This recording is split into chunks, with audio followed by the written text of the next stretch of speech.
नमस्कार दोस्तों, आप ये नजारा देखिए। ये किसी फिल्म का सीन नहीं है। राहुल गांधी की मुंबई में हुई महारैली है।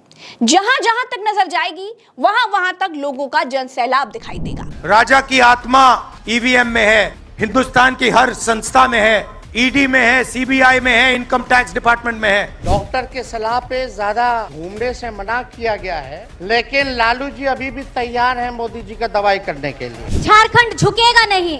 आने वाला वक्त, आने वाला चुनाव ये दिखा देगा कि झारखंड में अब भाजपा का कमल कभी नहीं खिलेगा। इधर चुनाव आयोग ने चुनावों की तारीखें घोषित कर दी। उधर इंडिया गठबंधन ने भी चुनाव प्रचार में उतर जाने का आधिकारिक ऐलान मुंबई से कर दिया। भारत जोड़ो न्याय यात्रा के आखिरी दिन एक मंच पर पूरा इंडिया ब्लॉक मौजूद था। राहुल गांधी ने कहा कि राजा की आत्मा ईवीएम और ईडी में है, मोदी सिर्फ मुखौटा है। राजा की आत्मा ईवीएम में है, हिंदुस्तान की हर संस्था में है, ईडी में है, सीबीआई में है, इनकम टैक्स डिपार्टमेंट में है। दोस्तों, मुंबई के शिवाजी पार्क में इंडिया गठबंधन ने महारैली की।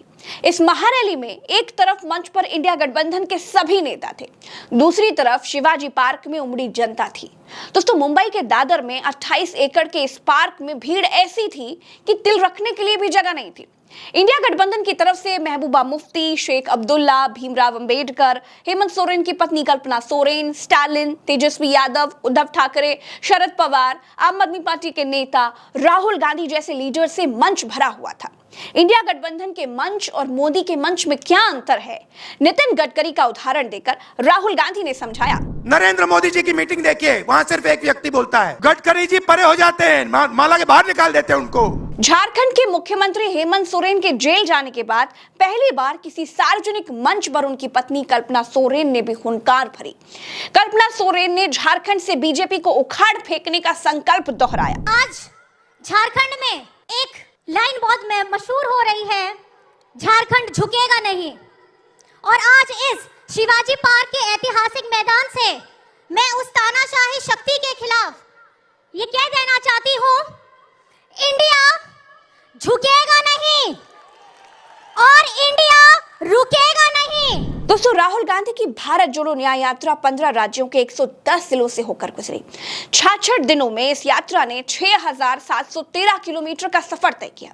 मणिपुर से शुरू हुई ये यात्रा जब मुंबई में खत्म हो रही थी तो भारतीय जनता पार्टी चुनावी बॉन्ड्स पर बुरी तरह फंसी हुई है। न खाऊंगा न खाने दूंगा की बात करने वाले नरेंद्र मोदी चुनावी बॉन्ड्स पर ईडी, सीबीआई, इनकम टैक्स के जरिए डरा धमकाकर चंदे की वसूली करने के आरोपों पर कुछ बोलने के लिए तैयार नहीं है। 6000 करोड़ का चंदा बीजेपी को आखिर कैसे मिल गया, इस पर मोदी बिल्कुल खामोश हैं। गोदी मीडिया को खबर न दिखाने के आदेश दे दिए गए हैं। यहां तक कि अगर कोई विपक्षी नेता चुनावी चंदे या फिर बॉन्ड्स पर बोलता भी है तो उसकी आवाज म्यूट करने का भी आदेश दे दिया गया है। गोदी मीडिया के गले में पट्टा डाला जा चुका है, लेकिन फिर भी खबरें छिप नहीं रही हैं।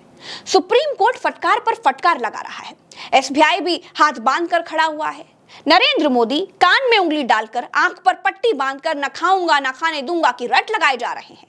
उनकी गारंटी पर गारंटी देने के बावजूद, भाषण में भाइयों बहनों और मित्रों की जगह पर परिवारजनों का इस्तेमाल करने के बावजूद, कांग्रेस के नेताओं से बीजेपी को भर देने के बावजूद, ईडी, सीबीआई जैसी संस्थाओं के इस्तेमाल के बावजूद, अपनी पूरी ताकत झोंक देने के बावजूद नरेंद्र मोदी पिछली हर बार से कमजोर नजर आ रहे हैं। मोदी का नारा 400 पार का है, लेकिन न जाने क्यों इस बार मोदी बहुत नर्वस हैं। फिलहाल के लिए इतना ही, चलते हैं। नमस्कार।